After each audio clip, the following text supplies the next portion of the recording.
સપાટો બોલાવ્યો અને અખાદ્ય પદાર્થોનો નાશ કરવામાં આવ્યો। વડોદરા શહેરમાં ફેલાઈ રહેલ પાણીજન્ય રોગચાળાને અટકાવવા માટે વડોદરા મહાનગરપાલિકાની ટીમ હવે એક્શન મોડમાં હોય તેવું દેખાઈ આવી રહ્યું છે।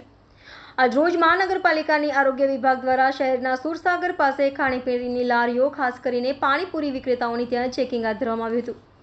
જે પાણીપુરીની લારીઓ પર અસ્વચ્છ માલ એટલે કે અનહાઇજેનિક મટીરિયલ મળી આવ્યું હતું તેનો નાશ આરોગ્ય વિભાગ દ્વારા કરવામાં આવ્યો હતો। આ કાર્યવાહીના કારણે ક્યાંક ને ક્યાંક પાણીપુરી વિક્રેતાઓમાં નારાજગી જોવા મળી હતી। પાણીપુરીના વિક્રેતાઓએ જણાવ્યા મુજબ તેને 10 દિવસ માટે લારી બંધ કરવાનું સૂચન પણ કરવામાં આવ્યું છે।